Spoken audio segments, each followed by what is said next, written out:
Número 1. Mateo 18, 21, 22. Pedro se acercó a Jesús y le preguntó: Señor, ¿cuántas veces debo perdonar a mi hermano que peca contra mí? ¿Hasta 7 veces? Jesús le respondió: No te digo hasta 7 veces, sino hasta 70 veces 7. Este pasaje en el Evangelio de Mateo captura un diálogo entre Pedro y Jesús que destaca la enseñanza fundamental sobre el perdón. Pedro, tratando de mostrar una generosidad considerable, propone la idea de perdonar hasta 7 veces, un número que se consideraba grande y simbólicamente completo en la tradición judía. Sin embargo, Jesús responde con una instrucción que va mucho más allá de cualquier límite humano. No te digo hasta 7 veces, sino hasta 70 veces 7. La elección de la frase 70 veces 7 no es accidental. En la cultura judía, el número 7 representa la perfección y la totalidad, y multiplicarlo por 10 sugiere un llamado a una generosidad infinita. Jesús no está imponiendo una cuenta literal de 490 veces, sino que usa una expresión hiperbólica para subrayar la idea de un perdón ilimitado. Jesús desafía la mentalidad limitada de Pedro, instándolo a trascender las restricciones convencionales del perdón. La expresión 70 veces 7 enfatiza la necesidad de un perdón que no esté atado a restricciones cuantitativas. Más bien, el perdón debe ser otorgado sin límites, sin importar cuántas veces se repita la ofensa. La instrucción de Jesús no solo establece un estándar elevado para la conducta humana, sino que también refleja la inmensidad del perdón que Dios nos otorga. Así como Dios extiende su perdón de manera abundante y sin medida, Jesús llama a sus seguidores a imitar esa misma gracia divina al perdonar a los demás. En la cultura de la época, la idea de perdonar repetidamente iba más allá de lo que se consideraba justo. Jesús está desafiando la mentalidad legalista y orientando a sus seguidores hacia una comprensión más profunda de la misericordia y el amor. Al instar a perdonar innumerables veces, Jesús sugiere la necesidad de romper el ciclo de resentimiento y venganza. El perdón constante impide que la amargura y el rencor se arraiguen en el corazón, permitiendo así que la paz y el amor prevalezcan. Número 2. Colosenses 3:13. Soportaos unos a otros y perdonaos unos a otros, si alguno tiene queja contra otro. Así como Cristo os perdonó, así también hacedlo vosotros. Este versículo en la carta a los Colosenses ofrece una perspectiva adicional sobre el perdón al vincularlo directamente con el perdón que Cristo nos ha otorgado. Aquí, el apóstol Pablo alienta a la comunidad cristiana a practicar la tolerancia y a perdonarse mutuamente, tomando como ejemplo el perdón divino de Cristo. El versículo comienza con la exhortación de «soportaos unos a otros». Esta frase implica la necesidad de tolerancia y paciencia en las relaciones interpersonales dentro de la comunidad cristiana. La vida en comunidad puede presentar desafíos, pero la exhortación es a mantener la armonía y a ser pacientes unos con otros. La segunda parte del versículo aborda directamente el tema del perdón. «Y perdonaos unos a otros, si alguno tiene queja contra otro». Aquí, se destaca la idea de que las ofensas y las quejas son inevitables en cualquier comunidad, pero la respuesta cristiana es el perdón. Este acto de perdón no solo libera al ofensor, sino que también promueve la sanación y la unidad dentro de la comunidad. La clave para entender la magnitud del perdón se encuentra en la última parte del versículo. Así como Cristo os perdonó, así también hacedlo vosotros. Aquí se establece un estándar elevado al recordar a los creyentes que el perdón divino, ofrecido a través del sacrificio de Cristo en la cruz, debe ser el modelo para su propia práctica del perdón. La referencia al perdón de Cristo implica el sacrificio redentor en la cruz, donde Jesús dio su vida para perdonar los pecados de la humanidad. Este acto sacrificial no solo es un recordatorio del amor incondicional de Dios, sino que también sirve como inspiración para que los creyentes reflejen ese amor a través del perdón mutuo. La palabra así destaca la continuidad del perdón. No es un acto único, sino un proceso constante y repetitivo. Del mismo modo en que Cristo nos perdona continuamente, Se espera que los creyentes practiquen un perdón constante hacia los demás en la comunidad. Número 3. Efesios 4:32. Antes sed benignos unos con otros, misericordiosos, perdónense unos a otros, así como Dios también os perdonó en Cristo. Este versículo de Efesios proporciona una guía clara para la conducta de los creyentes, resaltando la importancia del perdón, basado en la acción redentora de Dios a través de Cristo. El versículo comienza con un llamado a la benignidad y la misericordia. Ser benigno implica ser amable y mostrar bondad, mientras que la misericordia involucra la compasión y el perdón. Estos atributos son esenciales en las relaciones cristianas, estableciendo un tono de comprensión y compasión en la comunidad. La segunda parte del versículo se centra directamente en el perdón. Perdónense unos a otros. Aquí se destaca la acción de perdonar como una parte integral de la vida cristiana. La palabra perdón implica soltar, liberar y absolver, indicando que los creyentes deben liberar a otros de las ofensas, siguiendo el ejemplo de Cristo. La instrucción clave está en la última parte del versículo. Así como Dios también os perdonó en Cristo. Aquí se establece el fundamento para el perdón cristiano. Dios, a través de la obra redentora de Cristo en la cruz, ha perdonado los pecados de los creyentes. El llamado es a imitar ese perdón divino al relacionarse con los demás. Al enfocarse en el perdón de Dios en Cristo, el versículo destaca la magnitud del perdón divino. Dios no perdona superficialmente, sino que ofrece un perdón completo y redentor. Los creyentes son llamados a reflejar esa misma generosidad en sus relaciones interpersonales. El llamado al perdón se presenta como una respuesta a la gracia recibida. Los creyentes han experimentado el perdón divino a través de Cristo, y el versículo sugiere que este regalo debe traducirse en un estilo de vida caracterizado por el perdón hacia los demás. En conjunto, el versículo aboga por la construcción de una comunidad cristiana fundamentada en la benignidad, la misericordia y el perdón. Al perdonarse mutuamente, los creyentes contribuyen a la creación de un ambiente donde la gracia divina se refleja en las relaciones humanas. Número 4. Lucas 17:3-4. Tened cuidado. Si tu hermano peca, reprende su falta, y si se arrepiente, perdónale. Aun si peca contra ti 7 veces en un día, y 7 veces vuelve a ti diciendo, me arrepiento, le perdonarás. Este pasaje de Lucas aborda la dinámica del perdón en las relaciones interpersonales dentro de la comunidad cristiana. El versículo comienza con una advertencia de Jesús. Tened cuidado. Esta expresión subraya la seriedad del asunto que está a punto de abordar. Jesús está instando a sus seguidores a prestar atención a cómo manejan las ofensas y el perdón en sus relaciones. Jesús instruye, si tu hermano peca, reprende su falta. Aquí se destaca la importancia de la corrección fraterna en la comunidad cristiana. La intención es restaurar al hermano que ha errado, no para condenar, sino para ayudarle a reconocer y rectificar su conducta. Después de la corrección, Jesús dice, y si se arrepiente, perdónale. Aquí se subraya la relación intrínseca entre la corrección y el arrepentimiento.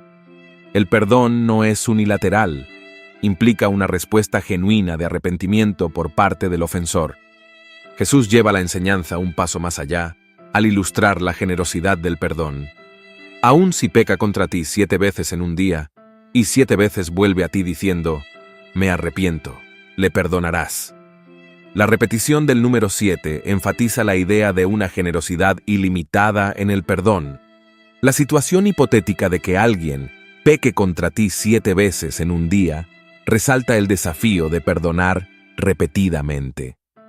Este escenario extremo destaca la necesidad de una disposición constante hacia la gracia y la misericordia.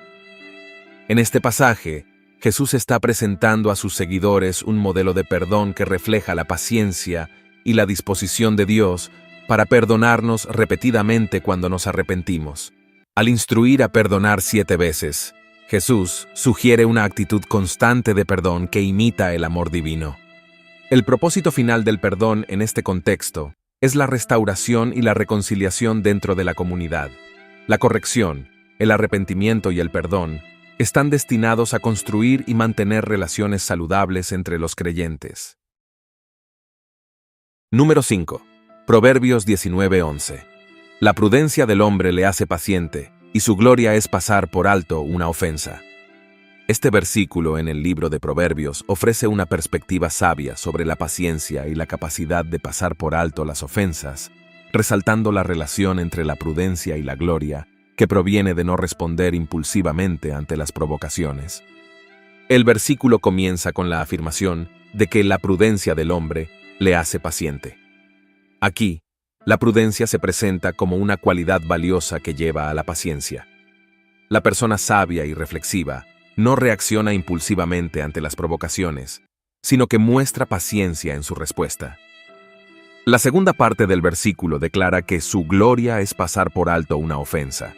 Esto implica que la verdadera grandeza y honor provienen de la capacidad de no tomar represalias ante las ofensas.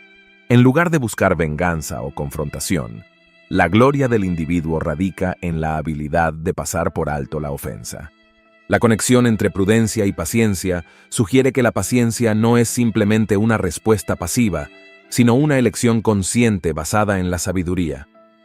La paciencia permite una evaluación tranquila de la situación y evita respuestas impulsivas que podrían empeorar la situación. La capacidad de pasar por alto una ofensa también está vinculada al autocontrol emocional. La prudencia impulsa al individuo a manejar las emociones de manera saludable, evitando que las reacciones impulsivas tomen el control. Este versículo sugiere que la paciencia y la capacidad de pasar por alto ofensas contribuyen a la construcción de relaciones saludables. Al no responder con ira o resentimiento, se fomenta un ambiente de respeto mutuo y se evita la escalada de conflictos. La enseñanza de pasar por alto una ofensa encuentra resonancia en la Biblia, a través de ejemplos como el perdón divino y la paciencia de Jesucristo ante las provocaciones. Los creyentes son llamados a reflejar estas virtudes en sus propias vidas. Al glorificar la capacidad de pasar por alto una ofensa, el versículo enfatiza la importancia de buscar la paz y la reconciliación en lugar de alimentar conflictos. La gloria se encuentra en contribuir a la armonía y la unidad en las relaciones. Número 6. Salmos 80 y 6:5. Pues tú, Señor, eres bueno y perdonador, grande es tu misericordia para con todos los que te invocan. Este versículo del Salmo 86 es un testimonio poético de la bondad, el perdón y la misericordia de Dios. Proporciona una visión profundamente reconfortante de la naturaleza divina, resaltando cómo Dios responde a aquellos que lo invocan con un corazón arrepentido y necesitado. El versículo comienza afirmando la bondad de Dios. La bondad divina implica un carácter intrínsecamente positivo, compasivo y benevolente. Es una cualidad que revela la disposición de Dios para hacer el bien a sus criaturas. La segunda parte del versículo declara que Dios es perdonador. Aquí se destaca la capacidad divina de perdonar. Este atributo se conecta directamente con la respuesta de Dios hacia aquellos que se acercan a Él en arrepentimiento. La disposición de perdonar refleja la misericordia y la gracia divinas. El versículo continúa describiendo la magnitud de la misericordia de Dios como grande. Esta palabra enfatiza la abundancia y la generosidad de la misericordia divina. La misericordia de Dios no es limitada o escasa. Es amplia y disponible para todos. La última parte del versículo establece una conexión importante, para con todos los que te invocan. Aquí se subraya que la misericordia de Dios responde a aquellos que lo buscan y lo invocan en oración. La invocación implica una actitud humilde de reconocimiento de la necesidad de Dios y de dependencia de su gracia. Este versículo resalta la relación personal que se puede tener con Dios a través de la invocación. El perdón y la misericordia divina están disponibles para todos, pero la iniciativa de invocar a Dios establece una conexión personal y activa con el Creador. Este pasaje ofrece consuelo y esperanza a aquellos que buscan el perdón y la misericordia. La promesa de la misericordia divina se convierte en un fundamento seguro para encontrar consuelo en medio de la necesidad y la imperfección humanas. La inclusión de la frase para con todos enfatiza la universalidad de la misericordia divina. No hay restricciones basadas en la gravedad de los pecados o el historial. La misericordia de Dios está disponible para todos los que lo buscan sinceramente. Número 7. Romanos 12, 17, 21. No paguéis a nadie mal por mal. Procurad lo bueno delante de todos los hombres. No os venguéis vosotros mismos, amados míos, sino dejad lugar a la ira de Dios. Este pasaje de la carta a los romanos presenta un enfoque radical sobre cómo los creyentes deben responder a las ofensas y las adversidades. El apóstol Pablo exhorta a la comunidad cristiana a adoptar una actitud que refleje el amor y la gracia de Dios, incluso en medio de la injusticia. El versículo comienza con la instrucción clara de no pagar mal por mal. La venganza es contraproducente en la perspectiva cristiana. En lugar de responder con odio o represalia, se nos llama a buscar el bien, incluso cuando somos tratados injustamente. La siguiente parte del versículo destaca la importancia de procurar lo bueno delante de todos los hombres. Este llamado va más allá de evitar la venganza. Implica activamente buscar oportunidades para hacer el bien y promover la paz, incluso frente a aquellos que nos han hecho mal. El pasaje continúa advirtiendo contra la venganza personal. No os venguéis vosotros mismos. Pablo destaca que la venganza no es el papel de los creyentes. Al confiar en Dios como el verdadero juez, se nos exhorta a dejar la justicia en sus manos, en lugar de buscar represalias por cuenta propia. La frase «dejad lugar a la ira de Dios» sugiere que al abstenerse de buscar venganza, los creyentes permiten que Dios sea el juez de las acciones injustas. Esta es una expresión de confianza en la justicia divina y en la creencia de que Dios es capaz de hacer justicia mejor que nosotros. El versículo 20 presenta una imagen impactante. Antes, si tu enemigo tiene hambre, dale de comer. Si tiene sed, dale de beber. Este consejo radical destaca la idea de superar el mal con el bien. Es un llamado a la compasión, incluso hacia aquellos que nos han tratado mal. La conclusión del pasaje enfatiza la victoria sobre el mal a través del bien.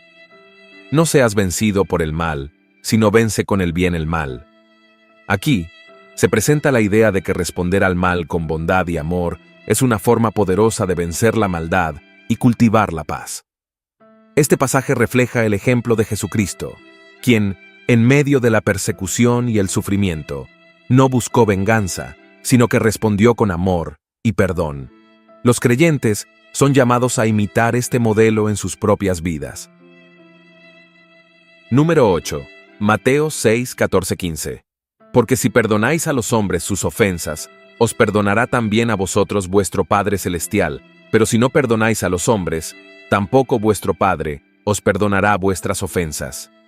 Este pasaje de Mateo 6, 14, 15 se encuentra dentro del Sermón del Monte, donde Jesús enseña principios fundamentales para la vida cristiana. Jesús establece un principio claro, porque si perdonáis a los hombres sus ofensas. Aquí, el acto de perdonar a otros es presentado como una condición para recibir el perdón divino. Este principio refleja la reciprocidad en las relaciones, destacando la conexión entre cómo tratamos a los demás y cómo Dios nos trata. La enseñanza de Jesús aborda tanto la dimensión vertical, nuestra relación con Dios, como la horizontal, nuestras relaciones con los demás.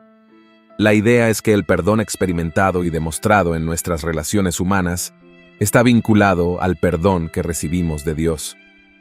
Jesús conecta directamente el perdón humano con la actitud de Dios. Os perdonará también a vosotros vuestro Padre Celestial. Aquí, el perdón de Dios está condicionado a nuestra disposición para perdonar a los demás. Esta conexión refleja el deseo de Dios de ver reflejado su carácter en nuestras vidas y relaciones. Jesús presenta una advertencia seria: pero si no perdonáis a los hombres, tampoco vuestro Padre os perdonará vuestras ofensas. Esta declaración resalta la gravedad de retener el perdón hacia los demás. No perdonar puede obstaculizar nuestra relación con Dios y la experiencia de su perdón hacia nosotros. El uso del presente continuo en si perdonáis y no perdonáis sugiere que el perdón es una actitud continua y no un evento único. Jesús está enfatizando la importancia de mantener una disposición constante de perdón en nuestras interacciones diarias. Jesús, al enseñar sobre el perdón, invita a los seguidores a reflejar el carácter del Padre Celestial. Dios, en su misericordia, perdona nuestras ofensas y se espera que, como hijos de Dios, imitemos esta actitud divina en nuestras relaciones humanas. Estos versículos están ubicados en el contexto de la enseñanza del Padre Nuestro. La conexión entre el perdón y la oración destaca que nuestra relación con Dios está intrínsecamente relacionada con nuestra actitud hacia los demás. Número 9. Primera de Juan 1:9. Si confesamos nuestros pecados, Él es fiel y justo para perdonar nuestros pecados y limpiarnos de toda maldad. Este versículo de Primera de Juan 1:9 ofrece una profunda promesa de perdón y limpieza para aquellos que confiesan sus pecados. El versículo comienza con una condición: si confesamos nuestros pecados. La confesión es un acto consciente de reconocer y admitir nuestros errores ante Dios. Este paso inicial es esencial para experimentar el perdón y la limpieza que se mencionan más adelante. Se nos dice que Dios es fiel. La fidelidad de Dios implica que Él cumple sus promesas y es constante en su amor y gracia. Al confesar nuestros pecados, podemos confiar en la fidelidad de Dios para responder con perdón y misericordia. Además de ser fiel, Dios es justo. La justicia divina implica que Dios perdona de manera justa y equitativa. No perdona de manera arbitraria, sino en conformidad con su carácter justo y santo. El versículo promete que si confesamos nuestros pecados, Dios es fiel y justo para perdonar nuestros pecados. Este perdón no se basa en nuestros méritos, sino en la fidelidad y justicia de Dios. Es un acto de gracia que fluye de la naturaleza misma de Dios. La promesa continúa con la limpieza de toda maldad. La confesión no solo conduce al perdón, sino también a una transformación interior. Dios no solo borra nuestros pecados, sino que nos purifica y nos libera de la contaminación del mal. Este versículo destaca la naturaleza relacional de la confesión y el perdón. Al confesar nuestros pecados, no solo buscamos la remisión de la culpa, sino también una restauración de la relación con Dios. La confesión es un medio de acercarnos a Él y experimentar su amor restaurador. Primera de Juan 1:9. No solo es relevante en el momento de la conversión, sino a lo largo de la vida del creyente. La confesión y el perdón son procesos continuos que permiten una relación constante y restaurada con Dios. Número 10. Mateo 5:7. Bienaventurados los misericordiosos, porque ellos alcanzarán misericordia. Este versículo forma parte de las bienaventuranzas, las enseñanzas de Jesús en el Sermón del Monte, que describen las características del reino de los cielos. Jesús comienza proclamando la bienaventuranza de los misericordiosos. Esta es una declaración poderosa, destacando la bendición y la felicidad divina sobre aquellos que practican la misericordia.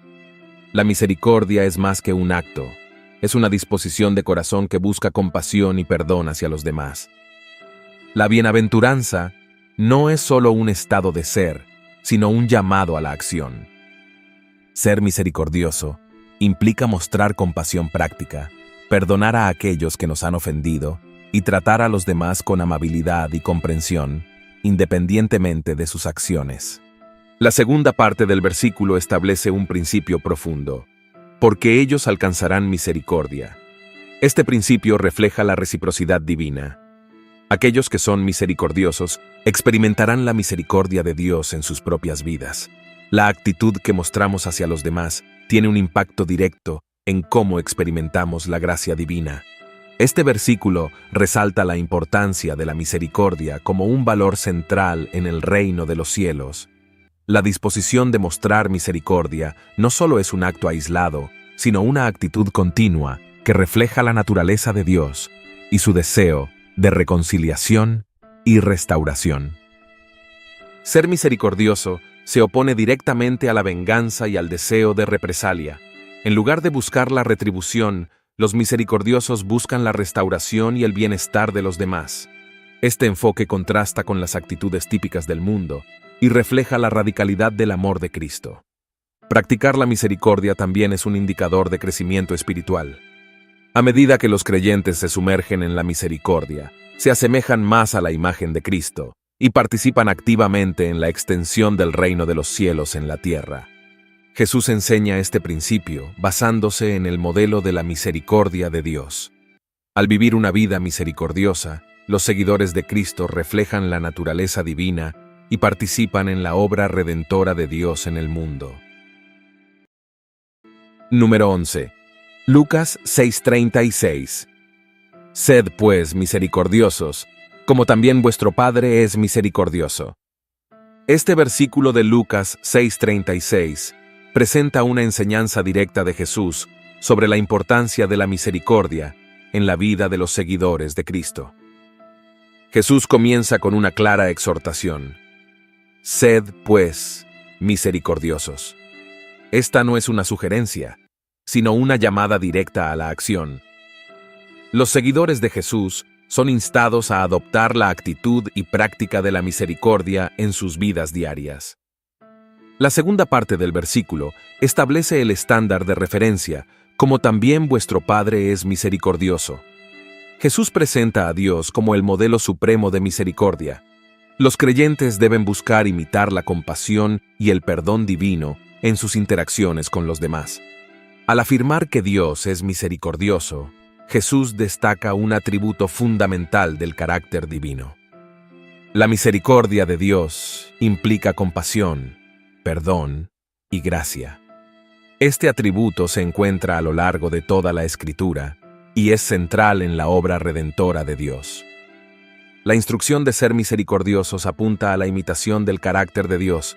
Los creyentes son llamados a reflejar la misericordia divina en sus relaciones, decisiones y actitudes.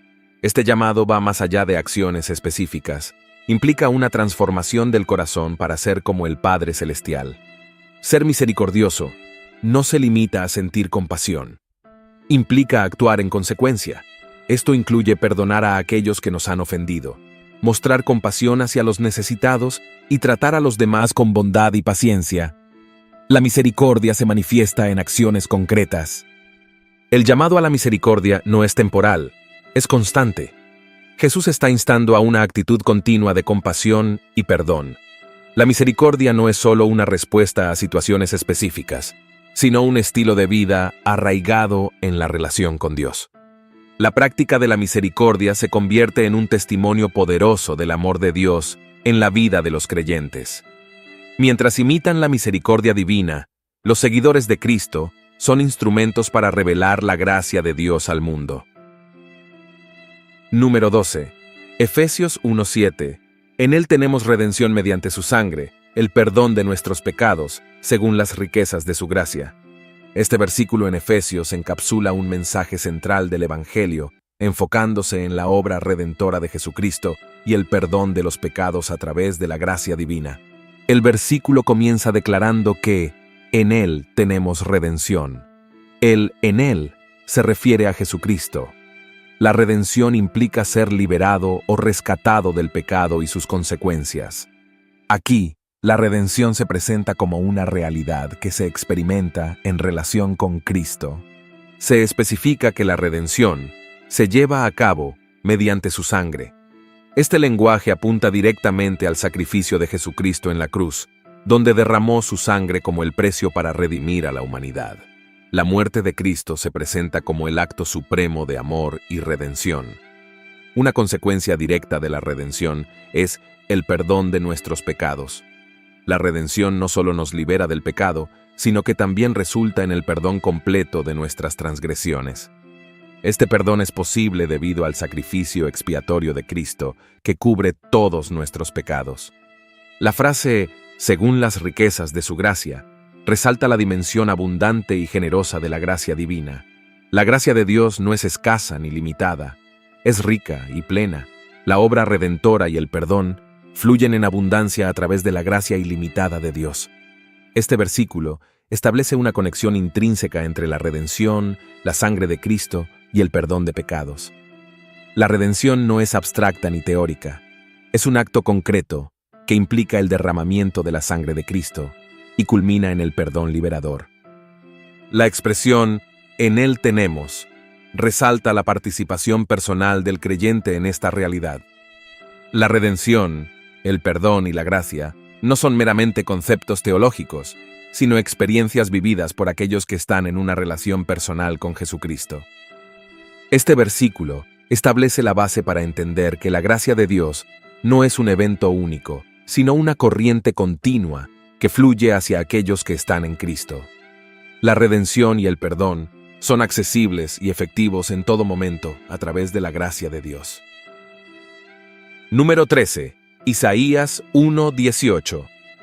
Venid luego, dice el Señor, y estemos a cuenta, si vuestros pecados fueren como la grana, como la nieve serán emblanquecidos. Este versículo de Isaías 1:18 es una invitación divina a la reconciliación y al perdón, utilizando la poderosa metáfora del cambio de color de la grana al blanco de la nieve. El versículo comienza con una invitación. Venid luego, dice el Señor. Esta llamada es un acto de misericordia divina que invita a la humanidad a acercarse a Dios. A pesar de los pecados y la rebelión del pueblo, Dios extiende una invitación a la reconciliación y la restauración. La expresión «y estemos a cuenta» implica un llamado a la rendición de cuentas. Dios está invitando al pueblo a presentar sus asuntos y pecados, como en una transacción donde se hace un balance de cuentas. La imagen sugiere que Dios está dispuesto a resolver estos asuntos y restaurar la relación. La comparación de los pecados con la grana, un colorante rojo, resalta la mancha y la intensidad del pecado. La grana era difícil de quitar y dejaba una marca visible. Esta metáfora sugiere que aunque los pecados sean prominentes y manchen, Dios tiene el poder de cambiar su naturaleza y su efecto. La imagen de la transformación sigue con la promesa: si vuestros pecados fueren como la grana, como la nieve serán emblanquecidos. La nieve, por su blancura y pureza, simboliza el perdón divino y la posibilidad de una renovación completa. La gracia de Dios puede limpiar y transformar completamente los pecados. La comparación entre la grana y la nieve destaca la profundidad del cambio que Dios ofrece. No es simplemente un encubrimiento superficial, sino una transformación radical que cambia la naturaleza misma del pecado. La blancura de la nieve simboliza la pureza y la limpieza restauradora. Este versículo resalta el poder de la gracia divina para perdonar y renovar. Aunque los pecados puedan ser intensos y persistentes, la gracia de Dios tiene el poder de hacer que sean tan blancos como la nieve, eliminando toda mancha y consecuencia. En su conjunto, este versículo comunica la disposición de Dios para perdonar y restaurar. La invitación a venir y la promesa de transformación enfatizan la voluntad de Dios de reconciliarse con su pueblo, mostrando su amor y compasión. Número 14. Mateo 18:15. Por tanto, si tu hermano peca contra ti, ve y repréndele estando tú y él solos. Si te oyere, has ganado a tu hermano. Este versículo de Mateo 18:15 presenta una enseñanza directa de Jesús sobre la resolución de conflictos dentro de la comunidad cristiana. Jesús comienza con una instrucción clara: por tanto, si tu hermano peca contra ti. Aquí, Jesús reconoce que los conflictos y ofensas pueden surgir incluso entre creyentes. La referencia a tu hermano destaca la relación en la comunidad cristiana. La responsabilidad recae en la persona que ha sido ofendida.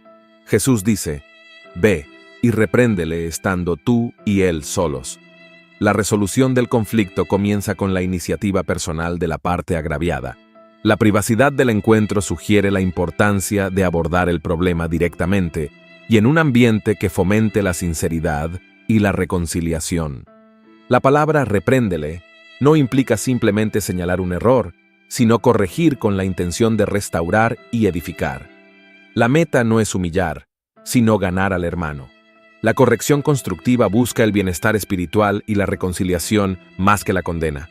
Jesús sigue con la condición: si te oyere, has ganado a tu hermano. Aquí, Jesús revela el potencial de la corrección constructiva para lograr la reconciliación. La disposición para escuchar y rectificar es fundamental para el proceso de restauración. El término hermano enfatiza la relación fraternal en Cristo. Jesús está orientando hacia una resolución que preserve y fortalezca la unidad dentro de la comunidad de creyentes. La corrección se realiza en el contexto de una relación basada en el amor y la fraternidad. La instrucción de abordar el conflicto estando tú y él solos destaca la importancia de la privacidad en la resolución de conflictos. Este enfoque evita la vergüenza pública y permite que la corrección se realice con humildad y compasión. La frase «has ganado a tu hermano» subraya el objetivo final de la corrección. No se trata de imponerse o tener la razón, sino de restaurar la relación y ganar a la otra persona de nuevo en la unidad y amor fraternal. Número 15. Efesios 4:2. Con toda humildad y mansedumbre, soportándoos con paciencia los unos a los otros en amor. Este versículo de Efesios 4:2 ofrece una guía clara sobre cómo los creyentes deben relacionarse entre sí, enfocándose en la humildad, la mansedumbre, la paciencia y el amor. El versículo comienza con la exhortación a vivir con toda humildad. La humildad es un valor central en la ética cristiana y refleja una actitud de corazón que reconoce la dependencia de Dios y valora a los demás sobre uno mismo. La siguiente virtud mencionada es la mansedumbre. La mansedumbre implica suavidad y amabilidad en la forma en que tratamos a los demás. No es debilidad, sino fortaleza bajo control, mostrando respeto y consideración hacia los demás. El versículo continúa instando a soportarse con paciencia los unos a los otros. La paciencia es esencial en las relaciones interpersonales, especialmente cuando las diferencias y desafíos surgen. La paciencia en el amor implica tolerancia y comprensión, permitiendo el crecimiento mutuo. La expresión soportándoos los unos a los otros destaca la realidad de la diversidad en la comunidad cristiana.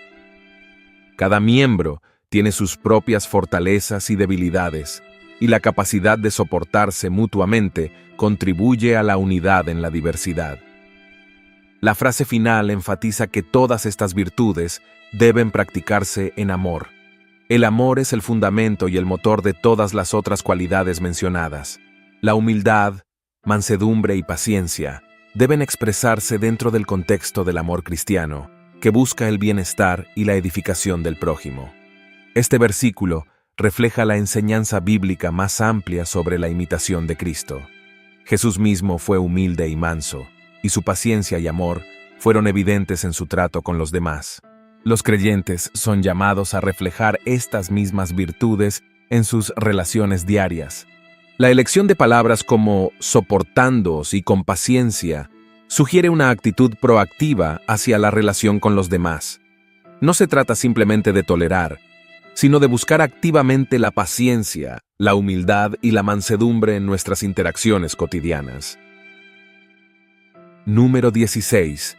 Mateo 5, 23-24. Por tanto, si traes tu ofrenda al altar, y allí te acuerdas de que tu hermano tiene algo contra ti, deja allí tu ofrenda delante del altar, y anda, reconcíliate primero con tu hermano, y entonces ven y presenta tu ofrenda. Este pasaje de Mateo 5, 23-24 presenta las enseñanzas de Jesús sobre la importancia de la reconciliación interpersonal antes de ofrecer adoración a Dios. Jesús establece una conexión directa entre las relaciones interpersonales y la adoración a Dios. El contexto es la presentación de una ofrenda en el altar, un acto de culto. Jesús enfatiza que nuestras relaciones con los demás tienen un impacto directo en nuestra relación con Dios. La frase «y allí te acuerdas de que tu hermano tiene algo contra ti» resalta la importancia de la conciencia en la adoración. Jesús está llamando a la reflexión personal y a la conciencia de las relaciones rotas antes de presentarse ante Dios. La instrucción es clara. Deja allí tu ofrenda delante del altar y anda, reconcíliate primero con tu hermano. Jesús prioriza la reconciliación sobre el acto de adoración. Esta prioridad subraya la importancia que Dios otorga a las relaciones justas y amorosas entre los creyentes. El término anda indica una acción personal y decidida. No se trata solo de sentir remordimiento, sino de tomar medidas concretas para corregir las relaciones fracturadas. La reconciliación requiere esfuerzo y acción. Jesús establece un mandato claro al decir: reconcíliate primero con tu hermano. La reconciliación es una prioridad urgente y necesaria. No se debe posponer ni subestimar. La unidad y la paz entre los hermanos son fundamentales en la adoración a Dios. La frase «y entonces ven y presenta tu ofrenda» destaca que la adoración no está excluida, pero debe ser sincronizada con la reconciliación. Jesús no rechaza la adoración, sino que establece un orden específico: primero la reconciliación y luego la adoración. El término hermano resalta la dimensión comunitaria de la fe. La reconciliación no se limita a las relaciones personales, sino que se extiende a la comunidad de creyentes. La salud de la comunidad es crucial para la adoración genuina. Número 17. Primera de Pedro 3:9. No devolviendo mal por mal, ni maldición por maldición, sino por el contrario, bendiciendo, sabiendo que fuisteis llamados para que heredaseis bendición. Este versículo de Primera de Pedro 3:9 ofrece una guía clara sobre la actitud que los creyentes deben mantener, especialmente en situaciones adversas. El versículo comienza con una prohibición clara: no devolviendo mal por mal, ni maldición por maldición. La enseñanza de Pedro va más allá de la justicia retributiva y llama a los creyentes a resistir la tentación de responder con mal o maldición cuando son agraviados. En contraste, Pedro presenta una alternativa positiva, sino por el contrario, bendiciendo. Los creyentes no solo deben abstenerse de la venganza, sino que están llamados a responder con bendiciones. Esto implica mostrar amor y bienestar incluso cuando se enfrentan a la hostilidad. Pedro proporciona una perspectiva fundamental para esta actitud al afirmar: sabiendo que fuisteis llamados para que heredaseis bendición. La conciencia de la vocación divina sirve como motivación. Los creyentes son conscientes de que han sido llamados por Dios para heredar bendición y, por lo tanto, deben reflejar esta realidad en sus acciones. La enseñanza de Pedro está alineada con el ejemplo de Jesucristo, quien, cuando fue maltratado, no abrió su boca. Primera de Pedro 2:23. La paciencia y la bendición en medio de la adversidad son características que reflejan el carácter de Cristo. La instrucción de Pedro destaca la diferencia radical en la conducta de los creyentes en comparación con el mundo que los rodea. Mientras el mundo puede buscar represalias, los seguidores de Cristo responden con amor y bendición, revelando así la singularidad de su identidad cristiana.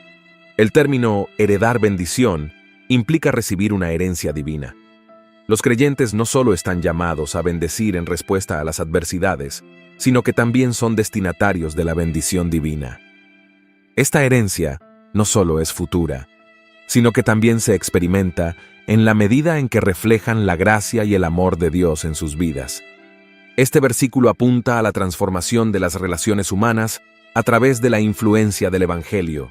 Al responder al mal con bendición, los creyentes participan en la obra redentora de Dios, buscando la reconciliación y el bienestar incluso en medio de la hostilidad. Número 18. Mateo 11:28-30. Venid a mí todos los que estáis trabajados y cargados, y yo os haré descansar. Tomad mi yugo sobre vosotros, y aprended de mí, que soy manso y humilde de corazón, y hallaréis descanso para vuestras almas. Este pasaje de Mateo 11:28-30 contiene palabras reconfortantes de Jesús, ofreciendo descanso a aquellos que se sienten agobiados por la vida. Jesús comienza con una invitación poderosa: venid a mí todos los que estáis trabajados y cargados.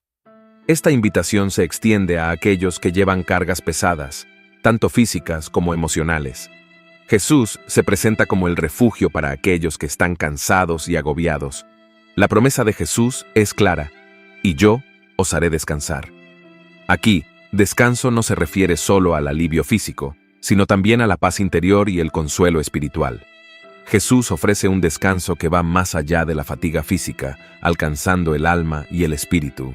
Jesús invita a sus seguidores a tomar mi yugo sobre vosotros. El yugo era un instrumento agrícola utilizado para unir a dos bueyes para que trabajaran juntos.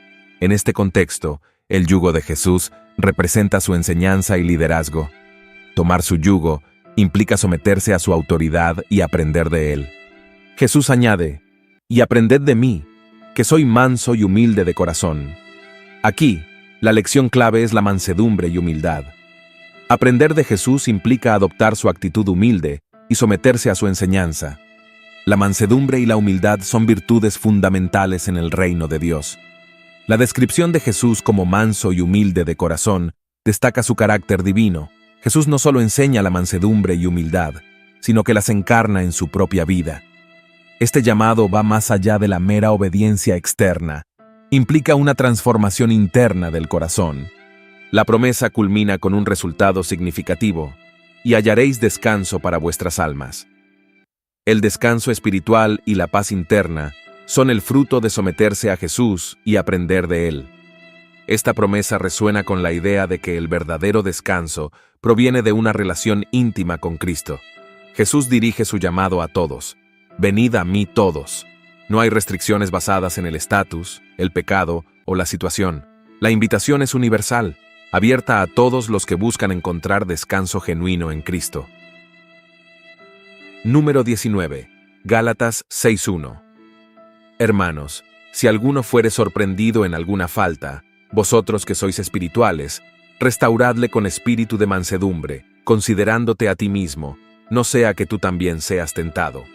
Este versículo de Gálatas 6:1 presenta una instrucción clave sobre la restauración de un hermano caído en la comunidad cristiana. El término hermanos establece la conexión intrínseca entre los miembros de la comunidad cristiana. La relación fraternal es fundamental en la comprensión de cómo abordar las faltas dentro de la iglesia. La palabra sorprendido sugiere que la falta puede no ser evidente de inmediato. A veces, los hermanos pueden caer en pecado de manera inesperada o inadvertida. La sorpresa destaca la necesidad de estar alerta y compasivo hacia los demás. El llamado a los que sois espirituales destaca la responsabilidad de aquellos que han avanzado en su madurez espiritual. Este grupo no está exento de tentaciones, pero se les confía la tarea de guiar y restaurar a sus hermanos menos maduros. La palabra clave aquí es mansedumbre. En lugar de adoptar una actitud condenatoria o crítica, se insta a restaurar al hermano caído con un espíritu de humildad y ternura. La mansedumbre refleja la misma actitud que Jesús mostró hacia aquellos que yerran. La instrucción de considerándote a ti mismo advierte sobre la humildad necesaria en este proceso. Recordar nuestras propias vulnerabilidades y tentaciones nos impide juzgar con dureza y fomenta una actitud comprensiva. La advertencia, no sea que tú también seas tentado, destaca la vulnerabilidad compartida de la humanidad ante la tentación. La restauración no es un acto de superioridad, sino un recordatorio de nuestra necesidad continua de la gracia de Dios. El versículo continúa con la idea de que cada uno debe cargar su propia carga. Esto resalta la responsabilidad individual de enfrentar las consecuencias de nuestras elecciones. Aunque otros pueden ayudarnos en el proceso de restauración, también somos responsables ante Dios. Número 20. Mateo 6:12. Y perdónanos nuestras deudas, como también nosotros perdonamos a nuestros deudores. Este versículo de Mateo 6:12 forma parte de la oración modelo que Jesús enseñó a sus discípulos, comúnmente conocida como el Padre Nuestro o la oración del Señor. La frase, y perdónanos nuestras deudas, refleja una súplica humilde y consciente por el perdón divino. La elección de la palabra deudas simboliza las faltas y pecados que contraemos ante Dios. Esta petición reconoce la necesidad constante de la gracia y el perdón de Dios en nuestras vidas. La analogía de deudas y deudores destaca la relación entre nuestra deuda espiritual ante Dios y las ofensas que otros nos han hecho. Al pedir perdón, reconocemos que nuestras faltas han incurrido en una deuda que solo la misericordia divina puede cancelar. La segunda parte del versículo establece una conexión crucial, como también nosotros perdonamos a nuestros deudores. Jesús enfatiza que nuestra disposición para perdonar a otros está directamente relacionada con nuestra capacidad para recibir el perdón divino. Este principio subraya la reciprocidad del perdón. Así como esperamos que Dios nos perdone, se espera que nosotros perdonemos a aquellos que nos han ofendido. Esta conexión refleja el principio enseñado por Jesús en otras partes de las Escrituras, como en Mateo 18, 21, 22. La enseñanza de Jesús va más allá del simple acto de recibir perdón. Nos desafía a ser generosos y completos en nuestra disposición para perdonar a otros. Esto implica superar la resistencia y la reticencia para perdonar, extendiendo la misma gracia que hemos recibido. Al incorporar esta petición en la oración diaria, reconocemos nuestra necesidad continua de perdón. Cada vez que oramos, recordamos humildemente nuestra dependencia de la gracia divina y renovamos nuestro compromiso de perdonar a otros. Jesús establece un vínculo estrecho entre el perdón divino y humano. La capacidad para perdonar a nuestros semejantes se convierte en un testimonio de la comprensión y apreciación de la gracia de Dios en nuestras vidas.